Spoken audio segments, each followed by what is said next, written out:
बिस्मिल्लाहिर्रहमानिर्रहीम। आज हम उर्दू क़वायद के हिस्सा चहारम रे में अक़साम सिफ़त की तीसरी सिफ़त अददी को समझेंगे। ये वो सिफ़त है जो अपने मौसूफ़ की तादाद या गिनती को ज़ाहिर करे, यानी अपनी मौसूफ़ की तादाद बताए कि ये मौसूफ़ कितनी तादाद में मौजूद है या किस गिनती है, उसकी किस गिनती में, यानी कितना कितनी, यानी मौसूफ़ कितना है या कितनी है, यानी तादाद बताने वाले अल्फाज को हम सिफ़त अददी कहते हैं। जैसे 4, 5वां,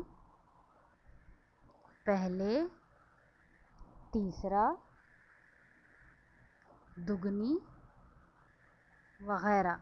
यानी कि अल्फाज क्या बता रहे हैं कि मौसूफ़ किस तादाद में मौजूद है, गिनती है कितना कितनी है। यानी कि अब जैसे मिसालों से समझिए कि हज़ारों लोग, अब लोग मौसूफ़ है और किस तादाद में है, हज़ारों की तादाद में है।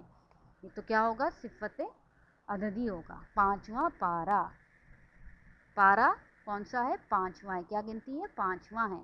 वो अभी तीसरा सवाल लिख रहा है, यानी कौन सा सवाल लिख रहा है, कौन सा नंबर पे है, क्या तादाद है, तीसरा सवाल लिख रहा है।